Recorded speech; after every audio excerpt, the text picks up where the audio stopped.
So it has nothing to do with the alignment. Eh kung magbago yan, the alignment is different again tomorrow. Hindi, I'm not saying it will be. But if the alignments are different again in terms of the majority, eh paano mo sasabihin pag nagbago na naman yan? So walang kinalaman yung majority, minority sa Senado.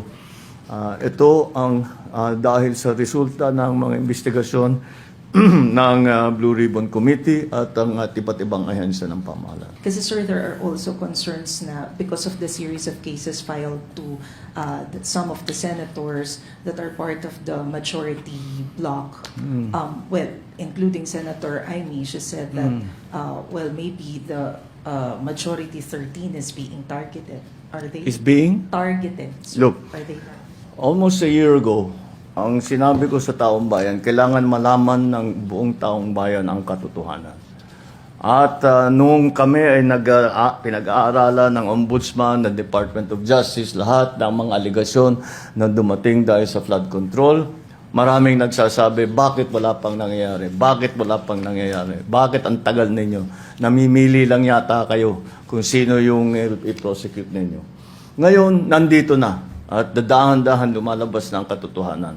At dahan-dahan na. At ang pinakamaganda, kung talagang may kaso, kung sila ba naman ay walang ginawang mali, ay lalabas naman yan sa pagsusuri ng paghusga. At kaya naman, eto na yung mga ang hinihingi sa amin ng tao. Alamin nyo, ilabas ninyo lahat ng katotohanan. Ito ang aking ngayong ginagawa. Hindi pa tapos ito. Patuloy pa ang investigasyon, patuloy pa ang mga pag-imbestiga at pag-aaral at sa intelligence and information gathering tungkol sa mga iba't ibang aligasyon kung kani-kanino pa. Hindi ko alam kung paano napunta na sinasabi na yung majority ngayon ang tinatarget. Dahil kung tutusin ninyo, hindi sila majority noon. So, that does not apply. It was because of the allegations that were made and the investigations that were conducted upon learning of those allegations against kung sino man. And kung ano man ang naging alignment sa Senado, walang kinalaman yun. Ito pa rin ang mga tao na lumabas ang mga pangalan doon sa, kung titignan ninyo, ano ang kung saan pinagbabasihan lahat itong mga ito, ay doon sa testimonya sa Blue Ribbon Committee. Doon naman lumabas lahat ito. So, binigay ng Blue Ribbon Committee sa Ombudsman at sa DOJ ang mga findings nila, ito ang naging resulta ngayon. So, it has nothing to do with the alignment. Eh kung magbago yan, the alignment is different again tomorrow. Hindi, I'm not saying it will be. But if the alignments are different again in terms of the majority, eh paano mo sasabihin pag nagbago na naman yan? So walang kinalaman yung majority, minority sa Senado. Ito ang dahil sa resulta ng mga investigasyon ng Blue Ribbon Committee at ang iba't ibang ahensya ng pamahalaan. So it has nothing to do with the alignment. Eh kung magbago yan, the alignment is different again tomorrow. Hindi, I'm not saying it will be. But if the alignments are different again in terms of the majority, eh paano mo sasabihin pag nagbago na naman yan? So walang kinalaman yung majority, minority sa Senado. Ito ang dahil sa resulta ng mga investigasyon ng Blue Ribbon Committee at ang iba't ibang ahensya ng pamahalaan. Kasi sir, there are also concerns na because of the series of cases filed to some of the senators that are part of the majority bloc, well, including Senator Amy, she said that, well, maybe the majority 13 is being targeted. Are they Is being? targeted? So Look. are they Almost a year ago, ang sinabi ko sa taong bayan, kailangan malaman ng buong taong bayan ang katotohanan. At nung kami ay pinag-aaralan ng Ombudsman, ng Department of Justice, lahat ng mga aligasyon na dumating dahil sa flood control, maraming nagsasabi, bakit wala pang nangyayari? Bakit wala pang nangyayari? Bakit ang tagal ninyo? Namimili lang yata kayo kung sino yung i-prosecute ninyo. Ngayon, nandito na. At dahan-dahan lumalabas na ang katotohanan.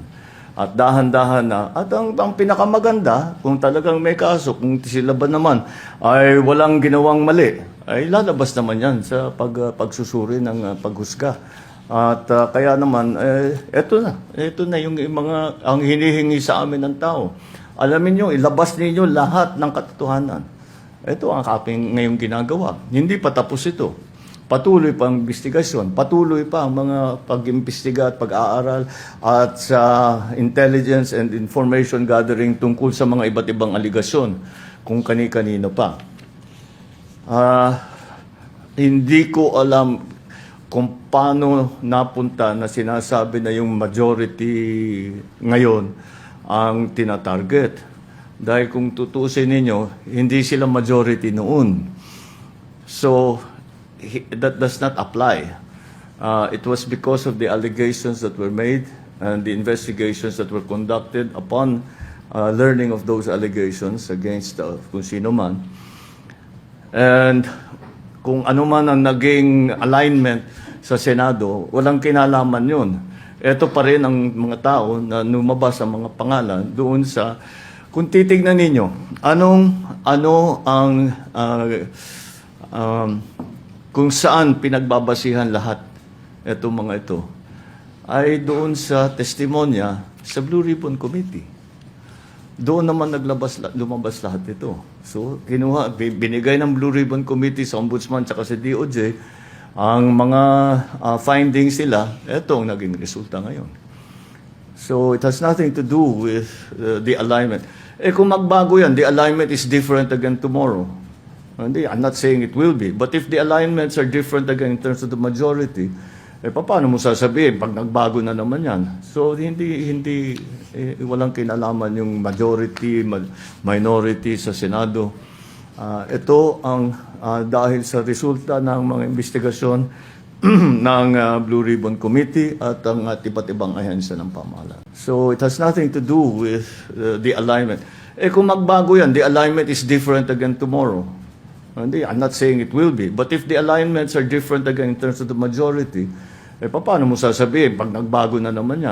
So, walang kinalaman yung majority, minority sa Senado.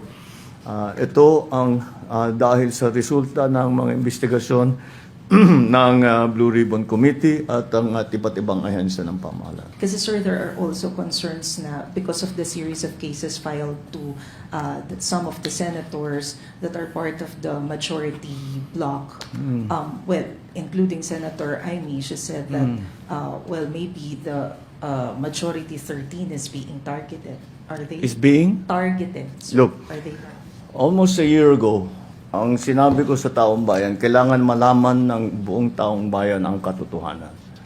At nung kami ay pinag-aaralan ng Ombudsman, ng Department of Justice, lahat ng mga aligasyon na dumating dahil sa flood control, maraming nagsasabi, bakit wala pang nangyayari? Bakit wala pang nangyayari? Bakit ang tagal ninyo? Namimili lang yata kayo kung sino yung i-prosecute ninyo. Ngayon, nandito na. At dahan-dahan lumalabas na ang katotohanan. At dahan-dahan na, at ang pinakamaganda, kung talagang may kaso, kung sila ba naman ay walang ginawang mali, ay lalabas naman yan sa pagsusuri ng paghusga. At kaya naman, ito na yung mga, ang hinihingi sa amin ng tao. Alamin nyo, ilabas ninyo lahat ng katotohanan. Ito ang aking ngayong ginagawa. Hindi pa tapos ito.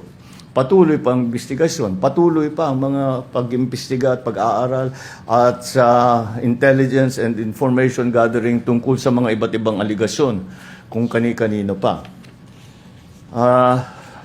Hindi ko alam kung paano napunta na sinasabi na yung majority ngayon ang tinatarget.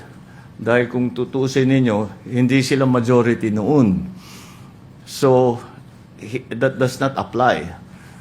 It was because of the allegations that were made and the investigations that were conducted upon learning of those allegations against kung sino man. And kung ano man ang naging alignment sa Senado, walang kinalaman yun. Ito pa rin ang mga tao na lumabas ang mga pangalan doon sa, Kung titignan ninyo, ano ang kung saan pinagbabasihan lahat itong mga ito ay doon sa testimonya sa Blue Ribbon Committee. Doon naman lumabas lahat ito. So, binigay ng Blue Ribbon Committee sa Ombudsman at sa DOJ ang mga findings nila, etong naging resulta ngayon. So, it has nothing to do with the alignment. Kung magbago yan, the alignment is different again tomorrow. Hindi, I'm not saying it will be. But if the alignments are different again in terms of the majority, paano mo sasabihin pag nagbago na naman yan? So, walang kinalaman yung majority, minority sa Senado. Ito ang dahil sa resulta ng mga investigasyon ng Blue Ribbon Committee at ang iba't ibang ahensya ng pamahalaan.